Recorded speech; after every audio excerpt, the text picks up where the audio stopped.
Hi, and welcome to The Innovator, where we take an in-depth look at accountable innovation in higher education with university presidents and industry leaders committed to the student success. I'm your host, Wesley Smith, and I serve as the Executive Director of the President's Forum. Our guest today is Soares. As a nationally recognized expert in post-secondary education and workforce development reform, we're going to be talking to Louis today about his recently published paper, Learning by Doing, Mapping Jobs, Experience, and Ecosystems for Working Learners. There's a spoiler alert here. We need to focus more on the efforts of connecting employers and educators to serve the needs of working learners better. That's what the President's Forum is all about. So we're really anxious to have Louis on and share his expertise. Let's get right to that conversation. Louis, it is great to see you. Thanks for joining the podcast today. Oh, it's great to be with you, Wes. Thanks for having me. Hey, as you know, we have a huge emphasis at the President's Forum on working learners, and we have since the beginning. We continue to focus on working learners. In fact, we see ourselves as an association that effectively gives working learners a voice in both the policy world as well as in operations and just how to serve working learners. So we're really excited to have you on the podcast today to talk about this issue. Will you start by giving our listeners a little bit of your experience and expertise in the working learners arena? For sure. So I've been working on the idea of working learners, working adults, post-traditional learners for about 20 years now, maybe a little bit longer than that. And in that time period, I've done everything from work at a programmatic level in the unemployment office in Woonsocket, Rhode Island. I'm originally from Rhode Island, all the way up to doing federal policy work in the think tank world, and then at the trade association in my last employment. And the first, I think it's useful to start with, how I think I got into this work. My parents are both immigrants from Portugal, and they were factory workers with not a lot of education. And each time, different times in both of their working careers, and mostly in factories, rubber factory, telecom cable factory, there were different times when they lost their jobs, factories restructured, factories moved. And, it was the systems we had in place, whether it be in the labor market systems or post-secondary education systems, simply were not well set up to support those working adults in making the transitions they had to make increasingly as we moved into the knowledge economy. And you recently published another paper on working learners. Will you give us an introduction to that? Sure. So I just left the transition out of the American Council on Education, where I wrote that last paper called Learning by Doing, Mapping Jobs, Experience, and Ecosystems for Working Learners. And it was part of my attempt to look at the landscape. The central question I tried to answer was, in the last 20 years, since I've been in DC, we've actually experimented a lot. The President's Forum being a great example of organizations experimenting with how to better serve working learners. Yeah. But yet scale eludes us, even the smartest of us. And I started thinking about why that might be. And so I created a paper that essentially came up with a new definition of working learners, looked at how they actually might learn, and the ecosystems the learning ecosystems they live in work, in their lives, in their community lives, how they learn and where they learn, and how you might put those together in a way that helps us better serve those folks. Couple of central thoughts from that paper are that we've moved from a knowledge economy to a learning economy. A knowledge economy is primarily the level of change that technology brings is slightly slower than in a learning economy. There are fewer technologies at play. So companies, and we saw this in the middle part of the 20th century, companies were able to invest in technologies and patent protections and protect them for decades. That's no Okay. longer true. And so what you're seeing now is that companies are being gaining competitiveness and staying competitive rather than protecting what the researchers call knowledge stocks, which is I patented something 30 years ago and I defend Right. that patent and I can continue to stay competitive based on that, and then by tapping into knowledge flows. And knowledge flows are everything from, look, if a competitor makes a piece of technology in India, the folks that made it are learning a lot about that technology, hardware or software, and that spreads. We can't contain that. That's a knowledge flow. If you Okay. invent a new kind of wheat that's grown, that's a new knowledge flow. One of the biggest challenges with working learners is that we've tended to focus only on the skills. And in the latest paper, what I did was I said, look, we can't just think about education attainment or skills that these folks have. We have to think about the workplaces they work in, the job quality of those works. Do they have stable schedules? Because all of those things actually support learning, and in particular, learning by doing. And the key connection between the working learner and the move to the learning economy from the knowledge economy is that learning by doing rises in importance in a learning economy. So it's So the formal education still matters, but the kind of learning that actually happens in workplaces rises in importance.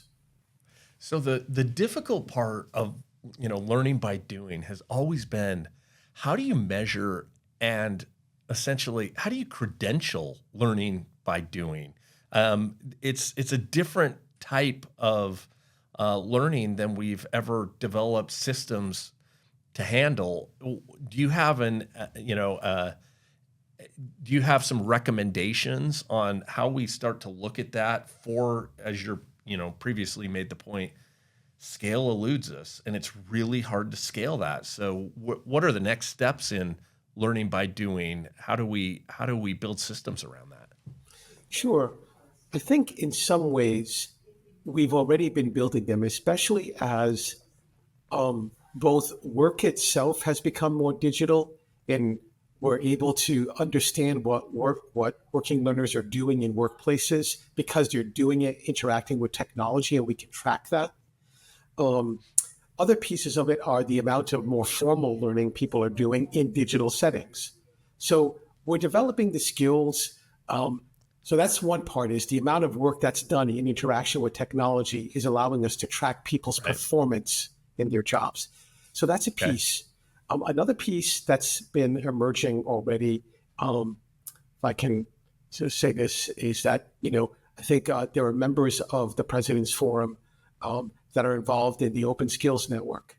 And I use that as one example of we're beginning to develop taxonomies of skills that we may be able to measure across contexts. That's one of the biggest challenges in measuring competence in learning by doing is if I do this in this specific location, like for this employer, if I exhibit this skill, if I change jobs, will that skill be exhibited in that other Right. employer? So that integration That, has eluded us for a yep. long time.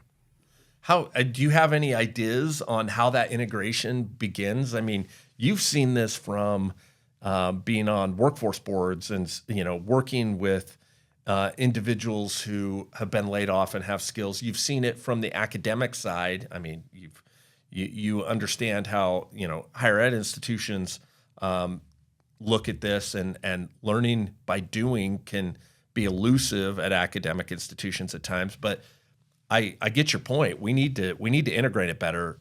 What are the next steps to do that? So I would offer let's start with two that I offer in the paper. The first is we need a common way to think about learning by doing. And what I offer in the paper is experiential learning theory, which goes far beyond the experiment. I call them experiments in the paper of internships, apprenticeships. This is a way to understand how people learn in real time from life experience. It's based in some research that was done by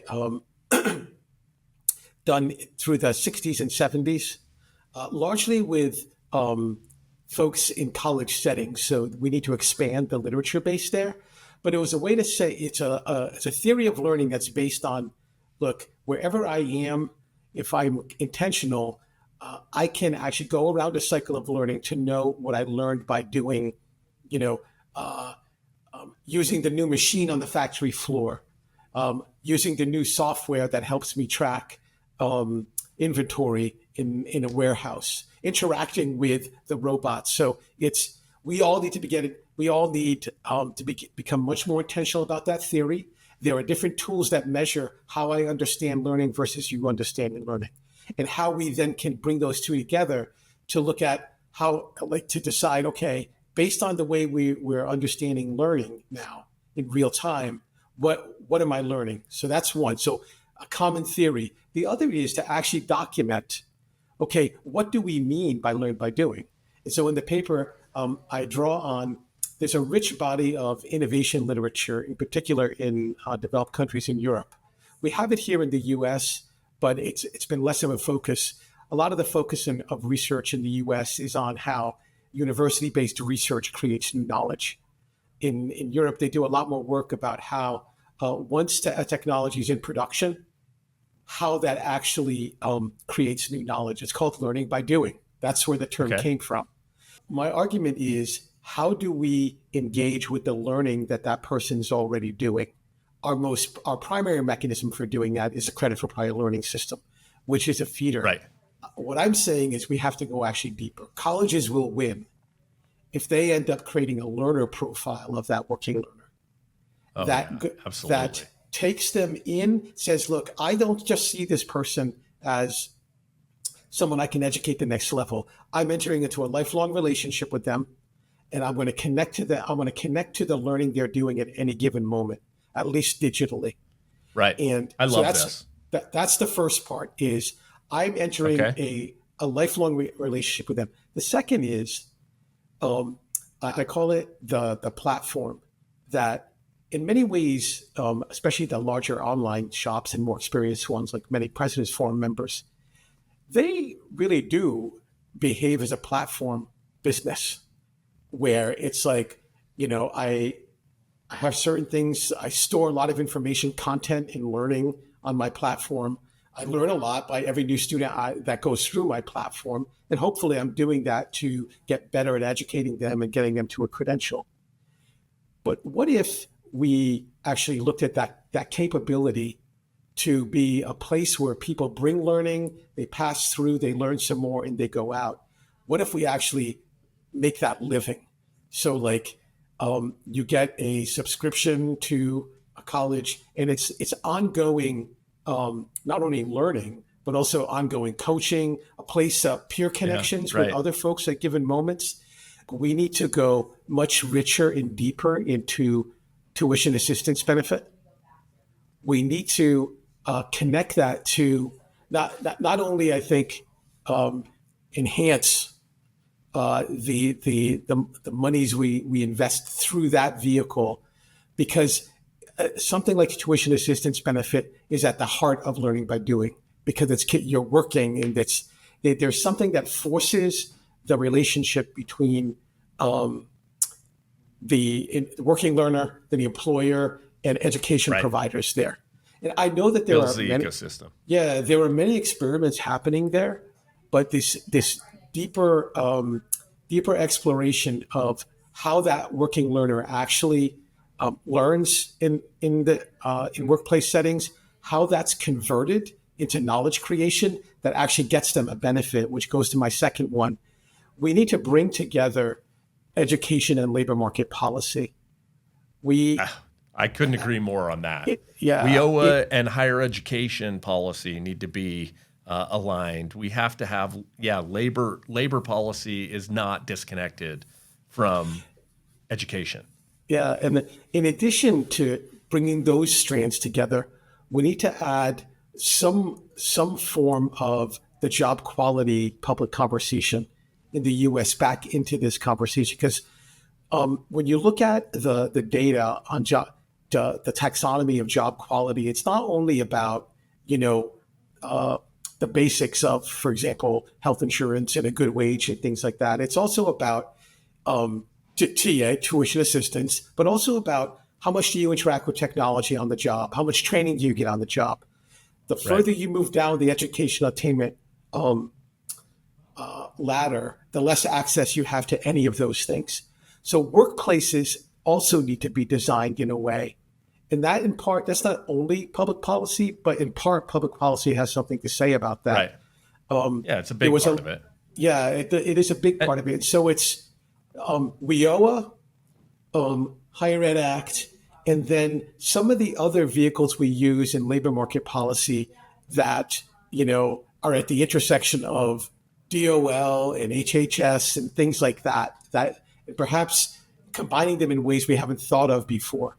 But I do believe it's essential because if people are not part of the knowledge, if in their workplaces they're not allowed to be doing learning by doing, they're falling behind even with access to a post-secondary education opportunity. They're falling behind every day.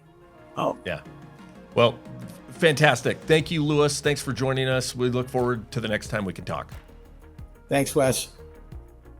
Many thanks to Louis Soares for joining us today. And remember, you can subscribe to our podcast for a full video version on YouTube or for the audio wherever you get your podcasts. You can also sign up for our newsletter by going to our website at presidentsforum.org and just click on the Newsroom tab. We're looking forward to bringing you more content on innovation in higher education. We'll see you next time on the Innovator Podcast.